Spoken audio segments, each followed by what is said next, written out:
So, will this hold up in court? We asked George Washington University law professor Jonathan Turley. I find it interesting here. Well, first of all, the one thing I would say Hunter has going for him is Abbe Lowell, who I respect as one of the top D.C. attorneys. Do you agree with that? Yeah, I think the world of Abbe.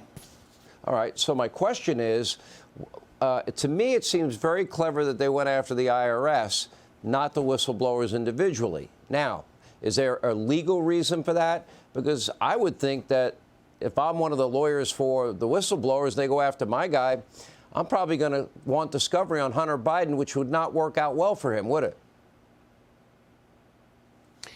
No, I can understand what Abbe Lowell is doing, but I don't think it's going to work. He's trying to take these shots for his client.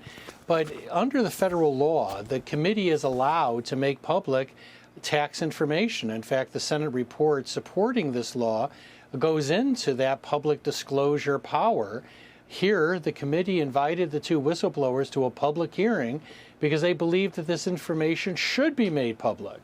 And those two whistleblowers in the hearing went at great lengths to say they were going to stay only within the confines of what they told the committee. They refused to answer a number of questions. So I don't believe that Abbe Lowell has a strong case here. I think it'll fall apart. He could get a sympathetic judge on the trial level, but I don't think he can hold this together on appeal. I think there are so many questions, Professor. Why did Joe lie repeatedly about ever talking to his brother, his son, or anybody for that matter? Why was he involved in all these conversations with these foreign business partners? Why was he meeting some of them at the Cafe Milano? What did Hunter offer at a time that they admit he was addicted to drugs and Hunter himself admitted he had no experience? Why are they getting tens and tens of millions of dollars, a lot of it coming from our top geopolitical foes? What did any Biden do for all of this money? What did Hunter do? What did the grandkids do? Why all the shell companies? Everyone keeps, with the liberal mantra, oh, there's no evidence at all whatsoever. I'm not buying there's no evidence. There's a lot of doors open here that indicate a lot of untoward things happen here. No, I think it's a case of willful blindness to say that there's no evidence. Many in the media now, rather belatedly, admit that Hunter Biden was engaged in influence peddling. He was suggesting he was selling access to his father. But they insist that's only an illusion, that all of these corrupt figures were just chumps that they fleeced for all of this money. But how do you know that? I mean, that's the reason you have an impeachment inquiry.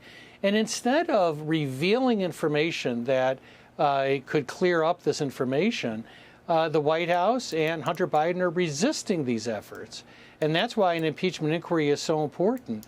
This latest attack on the IRS whistleblowers, I discussed back in February when there was a meeting of the team planning a scorched earth campaign against witnesses. What's interesting about that meeting is it was leaked to the Washington Post. Hunter Biden's team wanted witnesses to know that they were going to go after them. They wanted them to know that they were going to go aggressive and target witnesses. And that's what we've seen. They've sued the owner of the computer shop in an absolutely ridiculous countersuit where Hunter Biden is saying that he still can't confirm that this is actually his laptop or these emails are authentic, but he does claim that his privacy was invaded when the contents were revealed.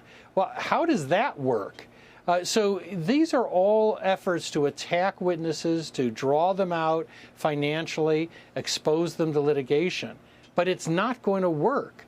This impeachment inquiry is on the road, and he's going to be getting subpoenas, and he's going to have to answer questions. The question I have is, why don't you want to answer those questions? Why doesn't the president or Hunter Biden release some of these financial records, show that this money didn't go to them from untoward sources? Instead, they're being everything but helpful. All right, Jonathan Turley, thanks for that great analysis as always. We appreciate it. When we come back,